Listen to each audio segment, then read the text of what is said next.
They call me the collector. Note of stumps or coins or vintage cars.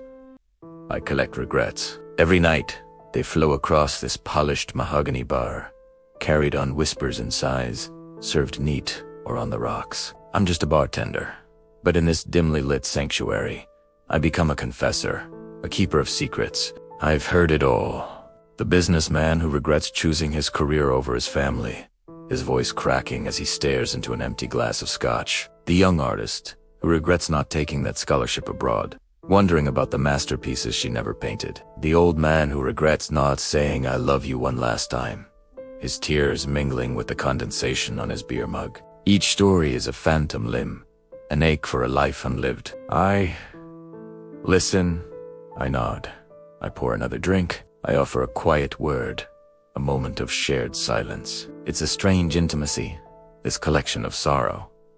I carry their burdens, but I never judge. Who am I to judge? My job is to listen, to absorb, to make them feel heard, even if just for a fleeting moment before they step back out into the unforgiving night. Their stories stack up inside me like dusty bottles on a back shelf. The what-ifs and if-onlys are the ghosts that haunt this bar long after last call. Sometimes I wonder if the wood of this counter has absorbed the weight of it all, if the very air is thick with unspoken words and second chances that never came. I offer them a temporary anesthetic, a brief respite from the sharp edges of their past. I've become a good listener. It's the most important tool of my trade, more than any shaker or strainer. People don't just come here for a drink, they come for a release.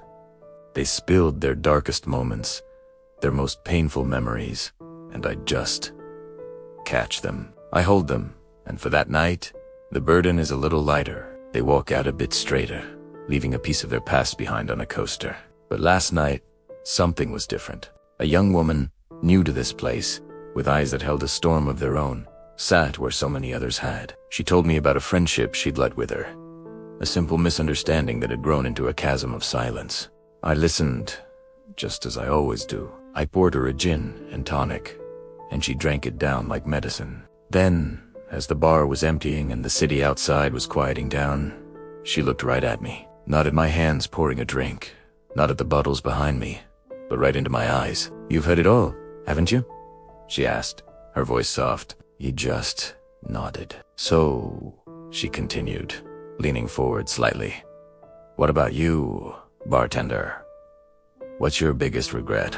The question hung in the air between us, heavier than any story I had ever been told. The usual hum of the bar seemed to die away. All the ghosts, all the regrets I had collected, they all went silent, as if they too were waiting for my answer. For the first time, the collector was being asked to open his own collection. I just smiled, a slow, tired smile that I've perfected over the years. I picked up a cloth and began wiping down the counter, the motion familiar, automatic. "My regret," I said, my voice barely a whisper, "is that I'm such a good listener." She didn't understand, of course. How could she? She didn't know that every story I collect is a brick in the wall I've built around my own. The one I never tell. The one about the phone call I didn't answer. The I love you I never said. The person I let walk away because I was too proud, too scared. My own ghost is the quietest in the room, but it's the one that never leaves. I collect their regrets to forget my own. But every night, after the last customer leaves and I'm alone with the empty glasses and the silence, it's the only one I can hear, and that's the one drink I can never pour away. Thanks for listening. I'll see you at the next story.